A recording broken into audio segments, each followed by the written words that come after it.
I've got one of the loveliest theatre jobs in the country. I get to manage the Minack, the ship bit behind me, which I don't usually use, but I thought I'd put on today just to, I suppose, boast a little bit about how special my theatre is.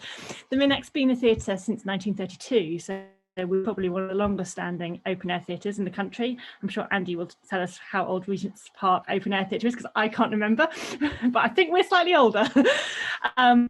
So we, pre-2020, our seating capacity was, well, we were licensed to 800 actually, and there are stories that we've had more than 1,000 people sitting in the Minack watching a show. Our official licensing authority number these days is 800. Obviously in 2020 it was significantly less than that. So to give a little bit of background, before 2020, we started in 1932. We have a really interesting and quite unusual history as well. We were effectively created by one lady, Reed, who started the theatre. She built it in 1932 for a local amateur performance of the production of The Tempest. And then she brought in shows, 1 or 2 a year, going through to have a break for the war, because we're on the Cornish coast and there's actually a very interesting telecommunications centre just down the hill from us in Cornwall. So we actually were quite a target in the war. After the war, she went back in and actually rebuilt what was there because it had got damaged at the end of the war. And then basically programmed the Minack going forwards.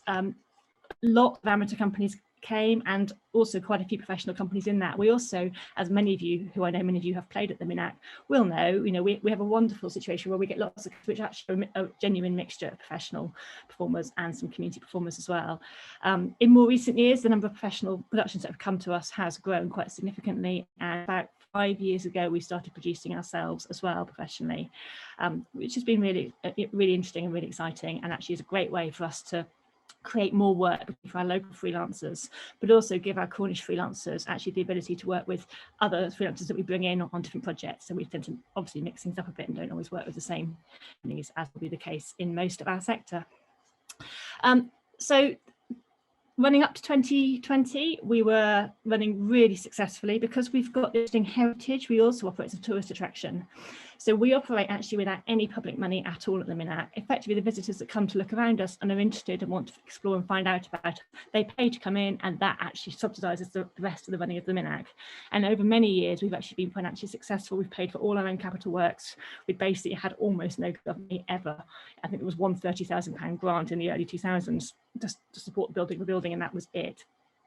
Obviously, everything changed at the start of 2020. We had a full season programmed in, it was all on sale, and we went into lockdown, and obviously we were closed. We were then, whilst we were in lockdown, we were looking quite carefully about how we could reopen. It was quite obvious that the social distancing measures that we were seeing in our everyday lives at that point were going to apply going forward. So we moved pretty quickly actually to reprogram our 2020 season, and were then one of the first theatres to reopen in 2020, and we actually ran 180 performances, but our capacity was from 800, 700 to 800, depended on the shows. Actually, if it was a children's storytelling show, we said 800 because you can fit more of them in, because the average size of the audience is smaller. If it's a fully seated show, we used to sell about 710 tickets. So in 2020 we were selling 270 as our maximum. Talking about this in the context of people running open air venues in 2021, it's a really important thing to think about, is how much audience can you fit in, and it's really, really not straightforward. People will sit in their household bubbles. You don't know the average size of that household bubble is going to be for any particular show. So depending on the space you're operating in, obviously I'm in quite a confined space, we've got fixed seating, we can't be flexible in that. So there have been shows when 270 people fitted in really easily, and we had 6 empty rows at the back, and I was there with my finance hat on going, why haven't we sold more tickets? We can get more people in. And then the whole audience comes in couples, and suddenly you're actually trying to find odd rocks to sit people on because you just don't have enough space. So if you're thinking about planning events, and in the world of social distancing, that has been a particular challenge that we found in 2020. I suppose moving more on to the joys of open air theatre, my professional background was in indoor theatre, although actually I grew up in Cornwall and my first job was at the Minack, so I did start my theatre career very much in the open air, then went indoors for a bit, which was lovely, but these weren't quite as good, and have now come back outside. It's the obvious one, isn't it? Everybody worries about the weather. What we're going to do about the weather, whichever part of the country we're in, it rains a lot. Really interestingly, we all think it rains a lot here in Cornwall, and it does, but actually it doesn't rain that often at the times when we have a production. So those of you who've played there will know, I mean, traditionally we used to say we average 2 a year. That's gone up a little bit in recent years, mainly because we've now extended our season. So our season at the Minack now runs from the end of March, or maybe a bit earlier going forward. I'm not sure yet. It's quite cold at the moment, so I'm still debating that one in my head. But end of March, right through to November. Last year, we cancelled one show in July, August, and September, and 3 shows in October, and December, because I actually decided I was going to try some shows at Christmas time, which was quite interesting. We got most of them in though. Actually, we only lost, we lost 2 or 3 in December. So that's quite interesting, actually. You sort of think, oh my God, we're going to get wet. We tell our audiences they're going to get wet. We tell our companies, our actors and our crew, you're going to get wet. What have you done about it? You're going to have a wind which could come from any one of these directions. When you are looking at what set you want to put on our stage or what props you want to use, you need to be thinking about that. And it's really, I sort of love it, actually. We get shows coming from, I mean, we had David Pugh came last year with Educating Rita on tour, really big West End style #1 tour. Theatre, and they worked really closely with us and they were brilliant, but they still got to the point when he put all the papers on the desk and we just went, oh no, guess where those papers are going? How important are those papers? Right, let's think about that. What are we going to do about it? So it's all of that about what's not going to be where you put it down. It's absolute classic open air theatre. You put it down somewhere, you turn around and it's gone. And how are your company going to handle that at the time, and then how are they going to find their way out of that afterwards? Another challenge of the weather, a really big challenge at the Minack, is we face due south and our theatre has no natural shade at all. So we've had many times over the years our biggest first aid issue, and we get, probably fair to say, you get a lot more first aid issues outside than you do inside. Obviously inside you can get some nasty slips and trips and you get the underlying medical conditions that you have to deal with when people sadly have some sort of medical issue in the audience. I think we get a lot more slips and trips. But our biggest one is fainting in the sun, and just really messaging really hard to the audience, wear a sun hat, bring sun. You may think you're fine and you don't get sunburnt, but you sit in that theatre, particularly lower down in that theatre, for an hour before the show and then a 3-hour show, you're gonna come out looking a very strange, and we get a lot of heat stroke and those kind of things. So actually just messaging really clearly to audience when they're booking their tickets as to what to expect. So we are telling them, my box office staff are amazing. They say, bring your sun hat, bring your sun cream, bring your waterproofs, bring your blanket, bring your woolly jumper, because actually any of those things can happen. We're very used to reading the weather forecast. We use a variety of different weather forecasts. We look at the radar. Phil Jackson, who was our theatre manager at the Minack for 30 years and is just retired, we all wind him up all the time. There was any a time when we would go, oh, Phil, it's raining. He's like, it's not on the radar. Can't be raining. We're like, Phil, look out the office window. It's raining. If it wasn't on the radar, it wasn't raining in Phil's world. We spend so much time looking at that radar. Because of where we are, we haven't, the storms all come in from the southwest, and they can really easily split and miss us, or they can really easily move and hit us. We have traditionally, with our audiences, said, we don't make a decision about when we're going to cancel until about half an hour before the show, an hour before the show, something like that. So you're planning events, you need to think about how you're going to deal with the weather. Since the days of bulk SMS have come in, it's revolutionised it for us. We can communicate with our audience like that. We have to wait for them all to get to us and then turn them around and make them all drive away again. And if you've ever driven to the Minack, you will know what a long drive it is from anywhere. And that was a real nuisance in the old days, where people would, and literally we'd have had to pull the show because the weather was so bad. So now we collect mobile numbers very deliberately from audience members. We say, we're only going to use this to contact you about the show. So actually, if you don't want to be ringing us all day asking what the weather's doing, give us your mobile number and we'll send you a text and tell you if the show's happening or not. So that's been really great for us. In terms of just keeping the audience interested to what's going on. It does mean we can make that decision a little bit later.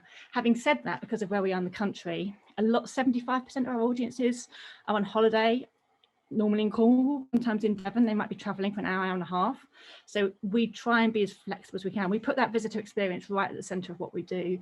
And so if we've got someone who's driving from 2 hours and they're ringing us before they leave, and we're really not sure whether the show's going to happen, we'll tell them that and we'll say, look, it's up to you. You can set out, but we don't know that we're going to play it. We'll let you know as soon as we know. But I'll tell you what, if you don't want to give you a refund now, we're usually fairly sure we can sell those tickets.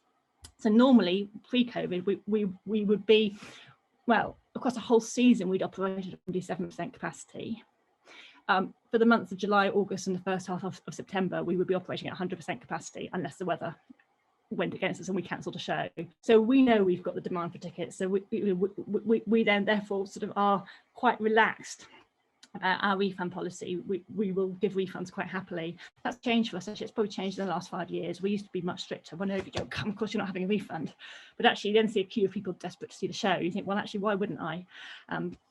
And actually now we've moved to ticketless as well. That makes that whole thing much easier. You're not dealing with actual tickets that you've got to get that ticket from that person to that person. It's much easier. I'm keeping an eye on the time. Of course, where the Minack is, we have some wonderful extra distractions. In all of your open air spaces, you'll have the issue of what's going to happen around it that's going to distract from the show. Venues in local parks here have a real problem with actually how do we contain the ticket holders and keep out the non-ticket holders. That can be an issue to think about. Thankfully at the Minack, because of our geography, that doesn't happen. You can't Minack unless you pay to come in. Although believe me, they try. They've been trying all the way through lockdown. They climb over the fences and suddenly appear on the stage and you're like, we're closed. Oh, what makes you think you've got the right to come in? Oh, well, we just thought we'd come and have a look. Obviously, we have the wonders of the dolphins. Sometimes the dolphins can be really regular, and sometimes when the visitors say, well, what time are the dolphins coming past? So, I don't know, I'll just phone them, shall I, and see what time they're coming past. But obviously they come past at all the best and the worst possible moments. We've had shows because of dolphins, we've had actors actually just give up, watch the dolphins, and then go back into the show again. Usually we will brief the companies and say, you are carrying on through anything unless we tell you to stop. You have to think of those kind of things. Helicopters are a real bugbear for us. We're right on the coast, and really sad things happen on the Coast Guard. Just have to come in a helicopter and deal with it. And I was actually I work as a musician as well, so I was playing in a show once. I think it was Fiddler on the Roof, and Terry on the stage doing his monologue that he does. I can't remember what it's called, but he was doing his monologue, and the helicopter came, and the incident was really close by, so it had to circle over us.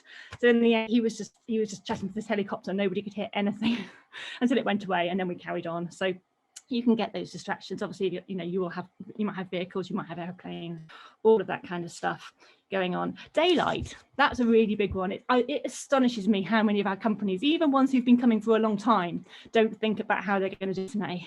They come down for a site visit and they tell us all these are wonderful, amazing effects they're going to do, which sound absolutely brilliant. And if they were an indoor black box theatre, it would be fabulous.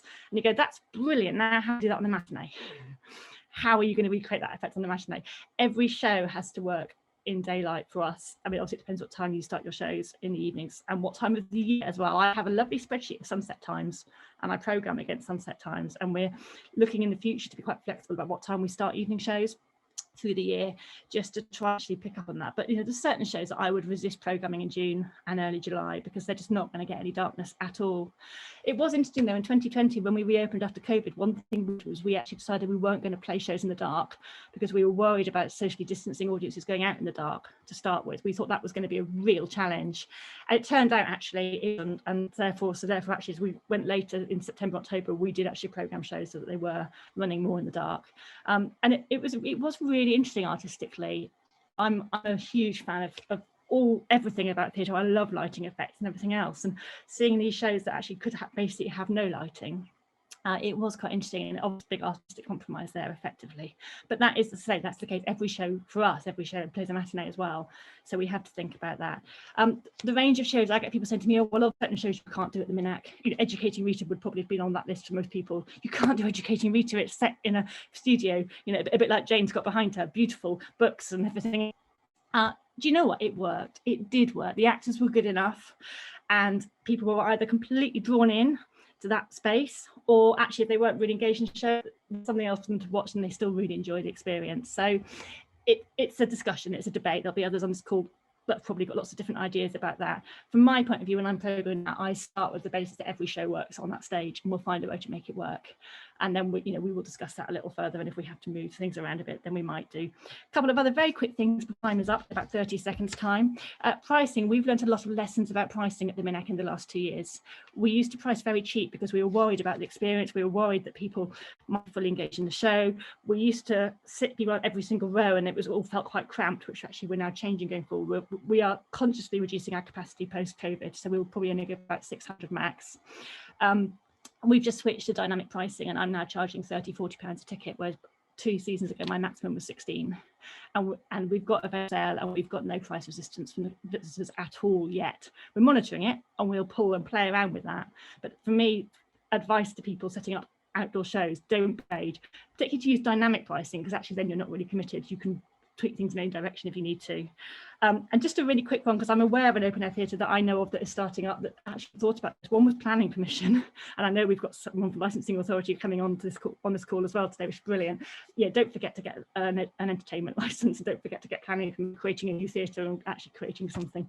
Thankfully, Rowena Kay didn't have to have planning permission when she created the Minack from 1932, because I don't think I'd want to write the application today to build another Minack area. You know, we are so fortunate that it's there and that it's a wonderful magical space, but I'm not sure that it would be appropriate to build something like that today.